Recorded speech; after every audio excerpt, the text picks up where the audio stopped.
So welcome. Pauline is, she became a prayer chaplain soon after joining Unity of London in 2012. She's a published writer, certified life and communications coach, and a distinguished active Toastmaster. Pauline is a past president of the Unity of London board, a licensed Unity teacher, and the spiritual leader for Unity of London.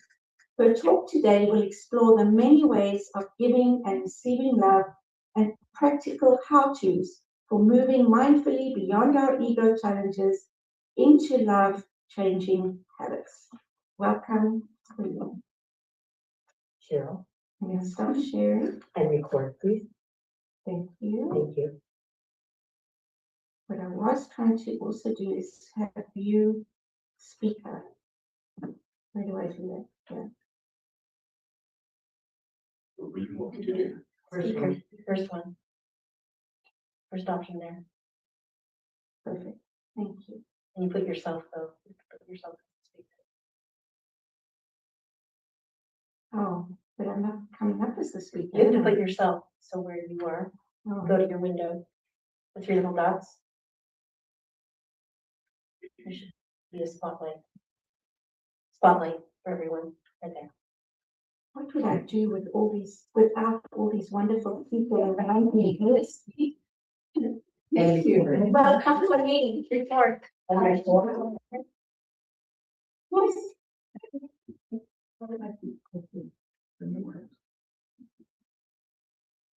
And we record the talk and the meditation, as this is something that we do put on our website. So just know that if you don't want to be on screen. Thank you for being with us.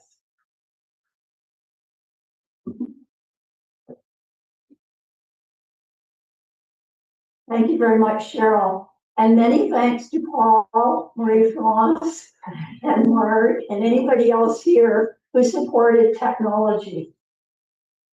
I myself count on other people for technology. I don't know about you. My talk title is called The Many Faces of Love. I invite you right now to look around this room, and those at Unity to look around at the people close to you. Just take a really good look at them. These are faces of love. I have a little wee mirror that always goes on my refrigerator. And in case you can't read it, if you're back there, I can see you peering, Paul. It says, looks good to me. I've had that for a long, long, long time. What I suggest you do is get a little mirror, attach it to your fridge, but it doesn't have to say looks good to me. I'd like you to put on it, looks loving to me. Because when you look at yourself first thing in the morning, ladies, if you're there brushing your teeth, muddling around with your hair, unless you're smart, unless you're smart like someone in this room who got rid of all their hair, fiddling around with your hair, or whatever you're doing, look in that mirror and say, looks loving to me. Because once we love ourselves, we can express that love to other people. Now, I'm not saying every day you're going to wake up with a great big smile. I know people who can dance with joy. They are exhilarated all the time, always up, always with a positive vibe. If you're saying, well, that's not me, enter the real world. We may not always feel up. This message is about how to share our love, how to feel loving, most of all, how to receive love.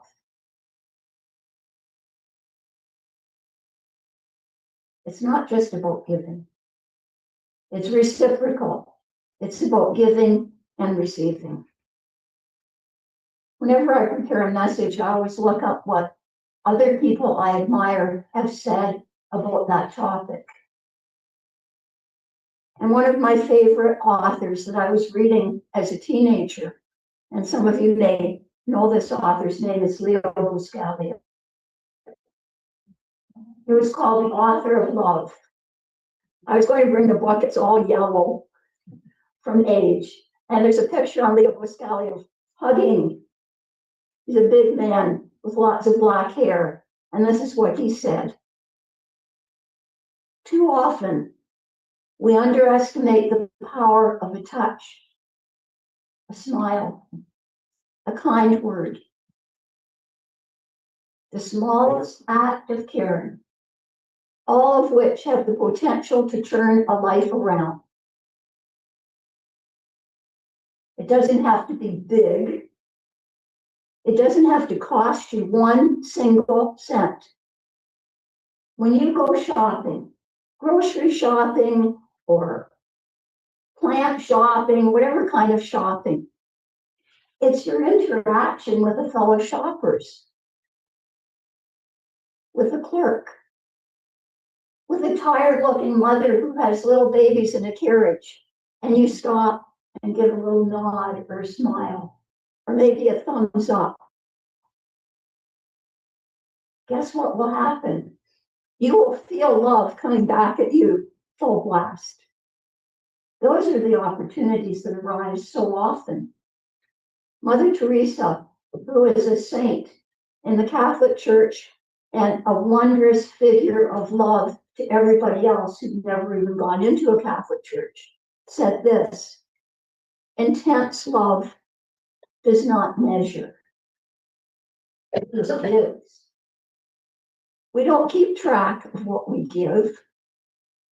We don't say, oh, well, all right, I'll give a personal example. Marie Frost always comes on a Friday because I'm at Unity. And she knows that most people aren't there on a Friday afternoon, so she comes to keep me company.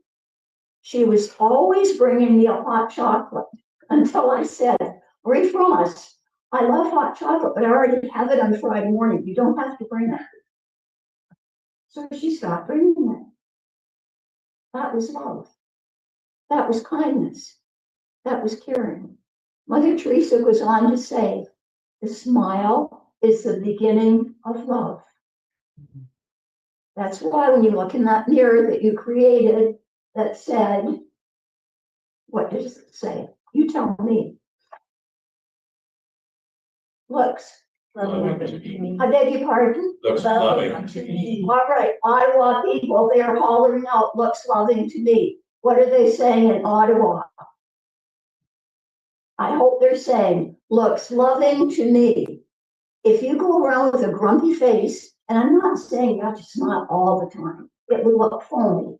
Some people, it's just easy to smile. But if you look in that mirror and say, looks loving to me, you figure out what looks loving and then look that way. Does that make sense? Mm-hmm. Yeah, I see nods here at Unity of Kitchener. She also said, the poverty of being unwanted, unloved, and uncared for is the greatest poverty. You never know who you will meet who is feeling that day unloved. Could be the clerk who's worn out, who looks grumpy, and the first thought in your mind comes, ugh, that clerk looks pretty grumpy to me, so you look grumpy back. Who does that help? In your heart, you might say, maybe she's had a rotten day. Maybe she's tired. Maybe she's worn out.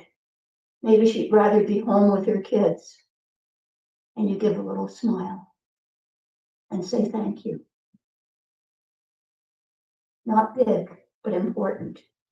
If you judge people, you've got no time to love them. And that's a big one for me. I don't know about you, sometimes I feel judgmental. The definition of love in Buddhism is unconditional love. wanting others to be happy, period.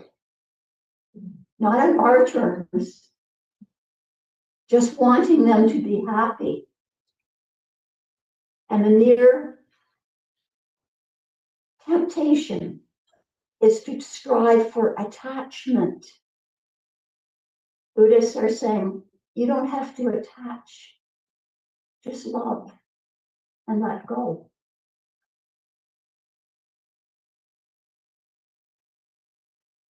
All right, I'm going to do a gesture right now, and I don't know if people online can see it, but this is in tribute to Norma and her butterfly.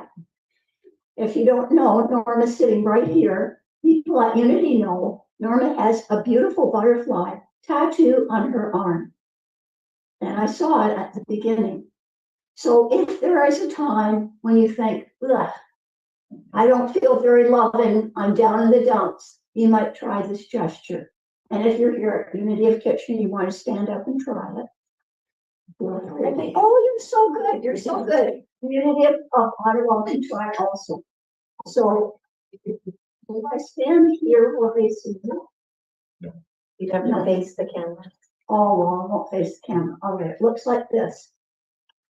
You bend down a little bit with hands near your knees. You reach your arms up like a butterfly. Then you reach your arms up shoulder high. And you bend down. Oh, now you're all the way up. And you can try it again. Like a butterfly, gradually learning to show love. You're feeling down in the dumps, blue. Facing down, hands up a bit.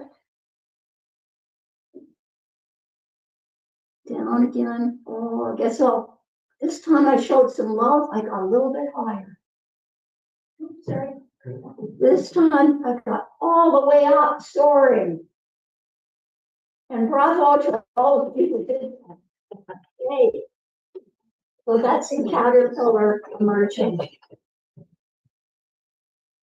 Professional people last a lot of children because we think of who has children in their lives as grandchildren or the neighbor child or a baby. Nobody? I should have said hands up and forgot. So they were asked, how would you describe love? And Nikki, age 6, said, this is pretty profound. If you want to learn to love better, you should start with the friends you hate. You might say, well, I don't hate my friends. Sometimes they hate you, right? Jessica, age 8, said, you really shouldn't say, I love you, unless you mean it. But if you mean it, you should say it a lot, because people forget. At Unity, our hugs may say, I love you.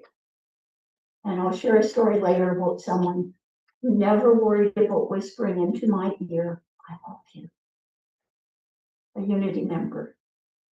There was a 4-year-old child whose next door neighbor, an elderly gentleman, had recently lost his wife. And the little boy went over to the yard one day when he saw the neighbor crying.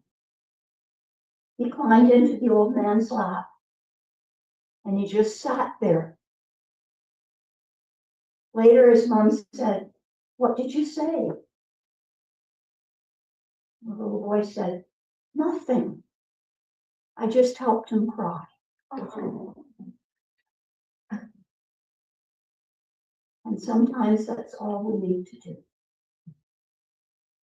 That's love.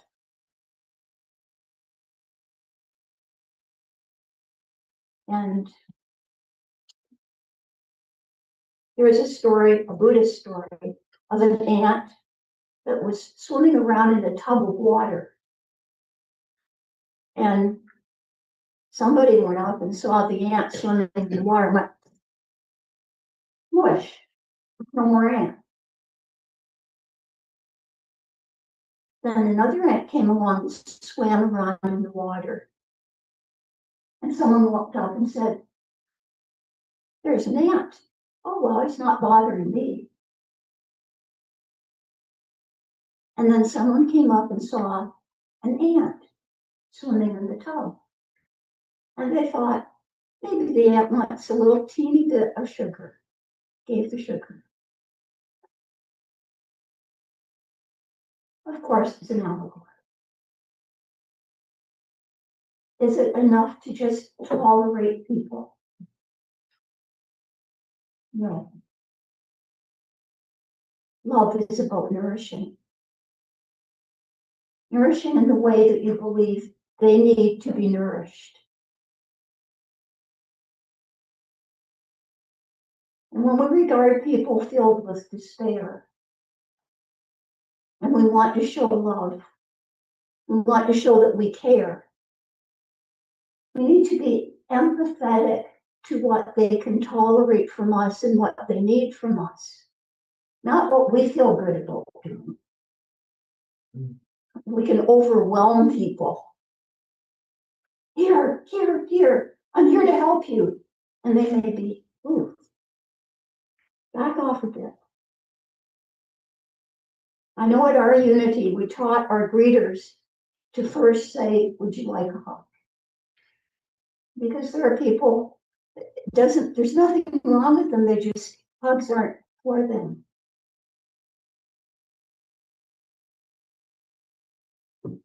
I am going to share something that a friend of my cousin Roger sent to me a few weeks after my cousin had died.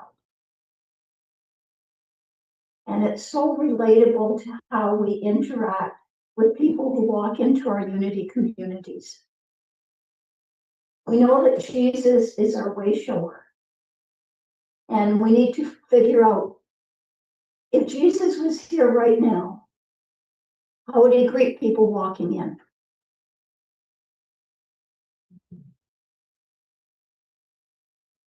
And it's from a man's perspective. So to the men in the room right now, but to the women also, to everybody who's in this room now and in Ottawa, see if this resonates with you in your unity community. I showered and shaved. I adjusted my tie. I got there and sat in a pew just in time, bowing my head in prayer. I closed my eyes. I saw the shoe of the man next to me touching my own. I sighed.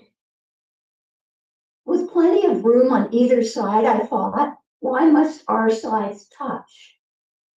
Why must our souls touch? It bothered me, his shoe touching mine, but it didn't bother him much. A prayer began. Our Father. I thought, this man with the shoes has no pride. They're dusty, worn, and scratched. Even worse, there are holes on the side. Thank you for blessings, the prayer went on. The shoe man said a quiet amen. I tried to focus on the prayer, but my thoughts were on the shoes again. Aren't we supposed to look our best when walking through that door?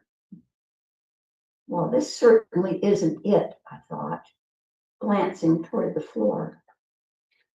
Then the prayer was ended, and the song of praise began.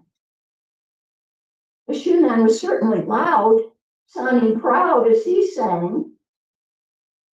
His voice lifted the rafters. His hands were lifted high. The Lord could surely hear the shoe man's voice from the sky. It was time for the offering, and what I threw in was steep. I watched as the shoe man reached deep into his pockets, so deep. Then I heard a soft clink as when silver hits tin. The sermon really bored me to tears, that's no lie. It was the same for the shoe man, for tears fell from his eyes. At the end of the service, as is the custom here, we must greet new visitors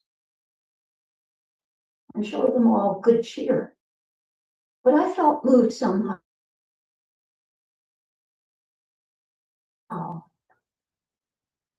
And wanted to meet the shoe man. So after the closing prayer, I reached over and stuck out my hand. I shook his hand. He was old. His skin was dark and his hair was truly a mess. But I thanked him for coming, for being our guest. He said, "My name's Charlie. I'm glad to meet you, my friend." There were tears in his eyes, but he had a large, wide grin. "Let me explain," he said, wiping tears from his eyes. "I've been coming here for months, and you're the first one to say hi. I know that my appearance is not like all the rest, but I really do try.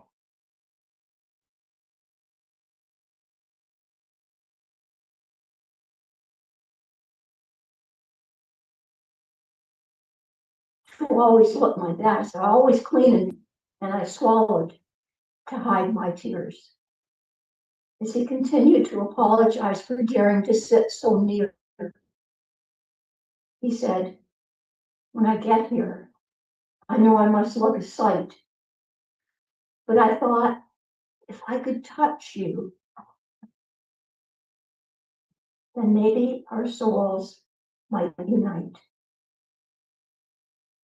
I was silent for a moment, knowing whatever was said it would pale in comparison. I spoke from my heart, not my head. "Oh, you have touched me," I said, "and taught me in part that the best of any man is what is found in his heart. The rest," I thought, "the shoe man will never know, like just how thankful I really am that his dirty old shoe touched my soul." Now, I don't know who walks in here, but I know who walks into our unity. And we have a dear friend who comes in and he doesn't wear his best clothes. I don't think he has best clothes. And I brought a little towel because I love props. And all right, I'll show it to the people. Might look back to front. It will. I don't know if you can read that. It says sunshine state of mind. So the people here can read it, I think. Sunshine state of mind is really a state of love, is it not? It's called butterfly. And we know that every day is a fresh start. Every moment's a fresh start. So if you had a time today and you weren't loving, you can start over again. I promised that I would share about our dear friend, Dorothy. And Dorothy, we were blessed to know Dorothy at Unity of London. Sweet, sweet, quiet. I never heard her say a nasty word, never heard her look grumpy. She would hug, this gentle, sweet hug, and she loved to hug everybody. But some people she hugged longer. She always hugged me longer, and I felt special. And she wore hearing aids. And so I would hug her, and I could hear her hearing aid in my ear. And I would say, I hear your hearing aid. And Dorothy would say, that's okay, it's singing in your ear. She loved music. We have a music concert every Wednesday night with our wondrous music director, Jim Chapman. And Dorothy would come sit in the second or third row. She'd be tapping her foot, snapping her fingers, swaying to the music. Dorothy was like the size of Maureen, just a slim person. And then she was in a car accident, and as time went by, Dorothy was getting thinner, and she couldn't speak anymore. But she had a little pad of paper, and so she would, like a little whiteout pad. So she would write a little message and show it to us. And in our book study, she would do that. She would hold it up to the screen, and sometimes we couldn't quite see it. And so she couldn't speak. I went to visit Dorothy a week ago last Wednesday.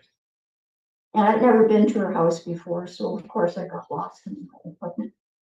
She knew when I would be arriving, and I could see her in the doorway, this thin little body, and she was going, make sure I get into the house okay.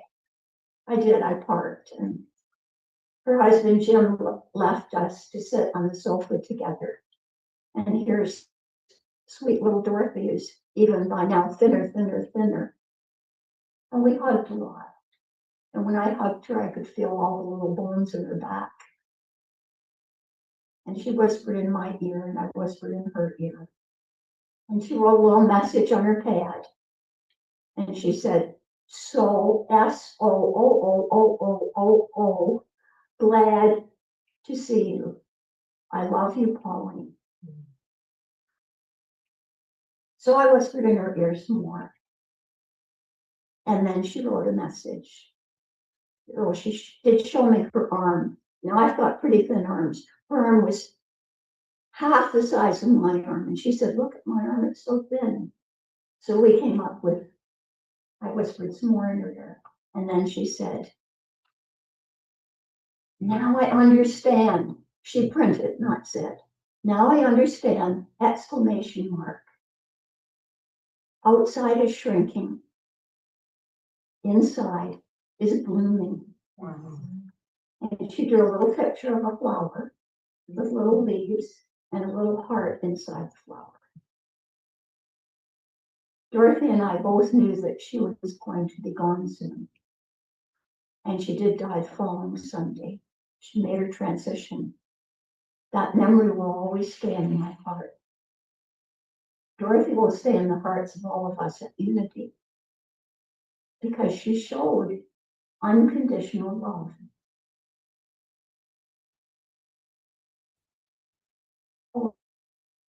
Always. Unconditional love takes courage. It takes self-acceptance, the acceptance of where we are right now, this moment. And I invite you again to look at each other here in Kitchener or there in Ottawa,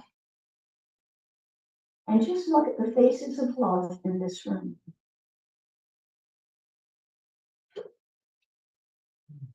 They are faces of love. They are faces that give us love, that allow us to give them love.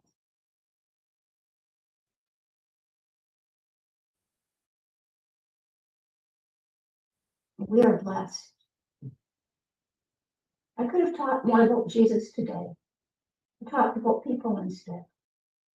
The people who have Jesus as their wayshower. The people who follow love teachings. Who show love in their actions. And I invite you right now to just visualize for a moment. And we will, well, let's go into meditation. We will do it right now, sure. Right? So, I invite you to feel grounded in this wondrous room at Unity Kitchener that has brilliant curtains that are red, orange, yellow, purple, and blue. And they are representing acceptance, unity, LGBTQ, the wondrous acceptance. There are raindrops, there are little flowering cans and birds and windows that let the sun shine through. And you're saying, this doesn't sound like meditation to me, Pauline. Yes, it is.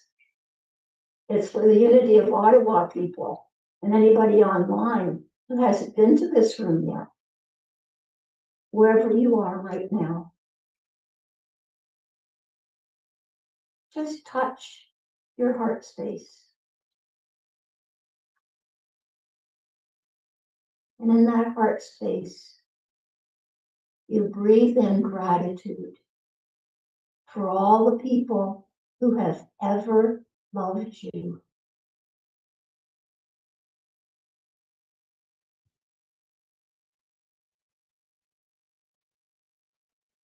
Maybe parents, teachers, grandparents, friends, fellow workers, students, the person in the store who smiled at you even though they'd already waited on 100 people. You envision yourself hearing the words of Jesus.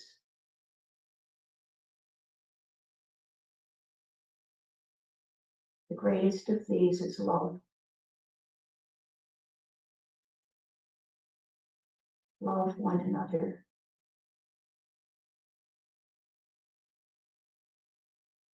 And you imagine yourself showing love, being love, exchanging love with the people you meet.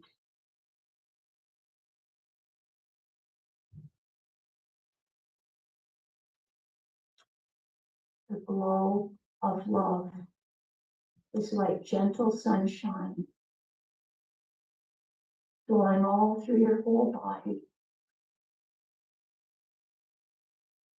brightening up the little clouds that might have been there.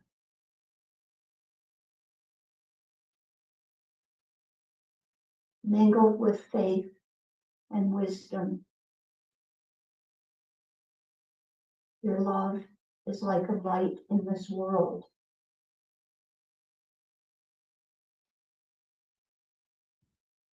You are love in this world.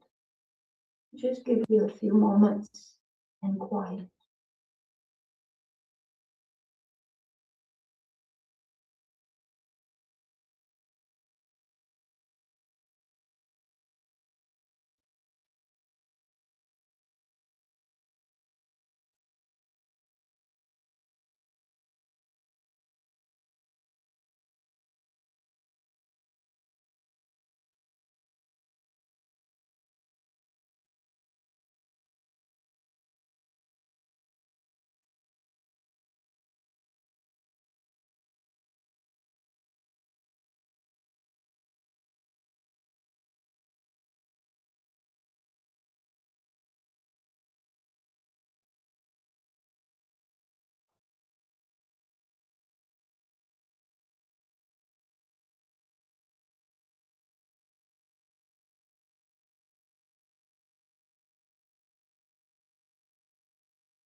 Remember, blessed are those who give love. Blessed are those who receive love. When you look in that mirror, you're looking at the loving face shining back at you, that face that will go out into our community and share love in whatever way you can. And so it is. And so we rejoice in letting it be. Amen.